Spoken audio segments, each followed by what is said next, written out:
সমালোচনা তোমার লাইফে থাকবে। তুমি যতদিন বেঁচে থাকবা ততদিন তোমার লাইফে সমালোচনা থাকবে, অবহেলা থাকবে, অবজ্ঞা থাকবে, তুচ্ছ-তাচ্ছিল্য থাকবে। এটাই স্বাভাবিক, এটাই জীবন। তবে এই যে সমালোচনার, এই যে তুচ্ছ-তাচ্ছিল্যতা, এই যে অবজ্ঞা, এই যে অবহেলা, এই বিষয়গুলোকে খারাপ লাগার দিক হিসেবে নিলে হবে না। এগুলোকে তোমার অনুপ্রেরণা হিসেবে নিতে হবে। কারণ তুমি যখন এগুলোকে অনুপ্রেরণা হিসেবে নিবা, তখন এটা তোমার মধ্যে একটা জেদ তৈরি করবে। আর যেই জেদটা তোমাকে কঠোর পরিশ্রম করতে কি করবে ভাইয়া? অনুপ্রাণিত করবে। তোমার কঠোর পরিশ্রম করতে গিয়ে তোমার সব ধরনের ক্লান্তিগুলোকে দূর করে দিবে। আর যখন তুমি একবার কঠোর পরিশ্রম করতে শিখে যাবা, তখন স্যাক্রিফাইসের যে বিষয়টা, এই বিষয়টা তোমার মধ্যে অটো চলে আসবে।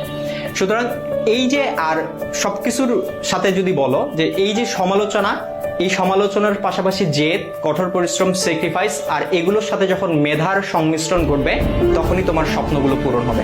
সুতরাং সমালোচনাকারীর এই যে সমালোচনা, এই যে অবজ্ঞা, এই যে অবহেলা, এই যে তুচ্ছ-তাচ্ছিল্যতা, এই বিষয়গুলোকে তোমরা কখনো খারাপ বিষয় হিসেবে নিও না, বা খারাপ লাগার বিষয় হিসেবে নিও না। এগুলোকে তোমরা অনুপ্রেরণার বিষয় হিসেবে নাও এবং তোমার স্বপ্নগুলোকে পূরণ করে ওই সমালোচনাকারীদেরকে দেখিয়ে দাও। দেখা হবে বিজয়ে। ভালো থাকো সবাই।